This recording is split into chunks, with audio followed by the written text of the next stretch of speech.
The World Health Organization has declared an outbreak of Mpox a global health emergency, following a similar announcement by the Africa Centers for Disease Control and Prevention. Here's what that means. The WHO also declared Mpox an emergency 2 years ago, when a form of the disease began to spread globally, largely among men who have sex with men.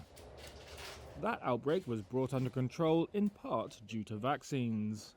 However, Mpox, which spreads through close contact, has been a public health problem in parts of Africa for decades. Democratic Republic of Congo is experiencing its worst outbreak ever. 27,000 cases and more than 1,100 deaths since January 2023, largely among children. Two strains of the virus, which cause flu-like symptoms and pus-filled lesions, are now spreading in Congo, the endemic form and a new offshoot. And it's this new form of Mpox that has triggered global concern. That's because it seems to be spreading more quickly, and little is known about it. It moved from Congo to Rwanda, Uganda, Burundi and Kenya, and then outside Africa's borders. The WHO has issued a public health emergency of international concern, the highest form of alert. That's done when diseases are spreading in new or unusual ways.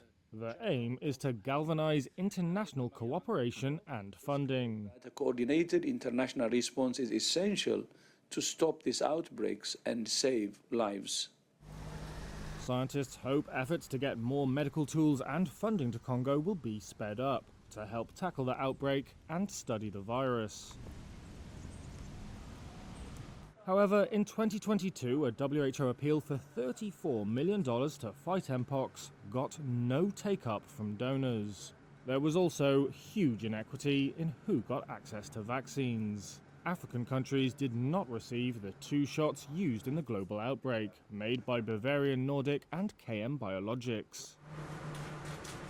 2 years later, that remains the case, though the WHO has appealed for donations from countries with stockpiles. The Africa CDC has said it has a plan to secure vaccines without elaborating, but stocks are currently limited. Mpox is a significant health problem that is killing some of the most vulnerable people in the world, including children. But it is not COVID-19. So far, there is no evidence that it spreads easily through the air like COVID. There are also proven tools to stop the spread and treat those most at risk. The challenge now, which the emergency declarations have aimed to highlight, is to make sure those tools reach those who need them most, in Congo and its neighboring countries.